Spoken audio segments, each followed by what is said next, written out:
بسم الله الرحمن الرحیم.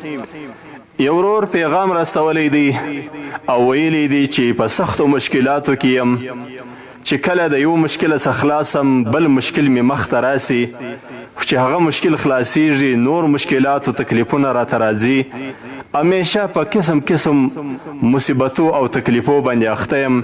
دی وایي چې 5 وخت لمونځ کوم، د الله جل جلاله د مبارک کلام د قرآن عظیم شان تلاوت کوم. تاسې ماته یو داسې ذکر راوښیاست چې زه هغه ذکر شروع کم او الله جل جلاله مې د دغه مشکلاتو څخه خلاص کی او الله جل جلاله په ژوند کې برکت واچي، چې د دغه مشکلاتو تکلیفو څخه خلاصم او د الله جل جلاله ښه عبادت وکم. محترم وروره، ستاسې د دغه سوال او د غوښتنې به زه تاسې ته یو داسې علاج در وښیم چې کله تاسې هغه عملي کوي الله جل جلاله به مو د ټولو مشکلاتو څخه خلاص کړي.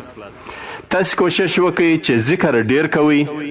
په اذکارو کې مختلف اذکار موږ بیان کړي دي، خو البته ستاسې دپاره یو ذکر تاسې ته درښیم چې کله تاسې هغه وکړئ الله جل جلاله به مو د ډیرو مشکلاتو څخه خلاص کړي او د عبادت په خوند او ذوق باندې به پوه سئ.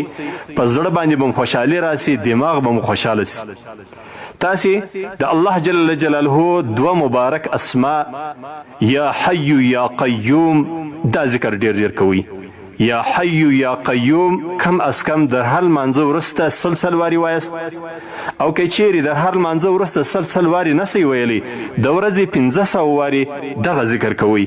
یا حی یا قیوم الله جل جلاله به مو د هر قسم مشکلاتو سه، د ناروغیو سه، د پریشانیو سه، د مصیبتو څخه او د زړه د تنګۍ سه، د دا ټولو سبب الله جل جلاله د دغه مبارکو اسماو په ذکر باندې خلاص کی. تاسې دغه اسماء مبارکان ډیر وایست، خصوصا د ورځې 500 واري خامخا ووایست. در هر لمانځه وروسته 100 واري ویلی سئ هم صحیح دی، که د هر لمانځه وروسته 100 واري نسئ ویلی د ورځې 500 واري وایه مې پرېږده. دغه ذکر که هر ورور وکړي، که هر خور ووایي، نو د هغه به دغه مشکلات، تکلیفونه، مصیبتونه، مریضۍ دا ټولې به الله جل جلاله د دغو اسماو په برکت باندې ځینې ختم کړي. یا حی یا قیوم، یا حی یا قیوم دغه 2 نومان دي. تاسې ډیر وایست، 500 واري کم از کم عدد دی چې تاسې د ورځې ووایست. شرح د اسماء الحسنا صفحه 90 دغه 2 مبارکان نومان راخستی دي او دغه فضیلت لیکلی دي. السلام علیکم ورحمت الله وبرکاته.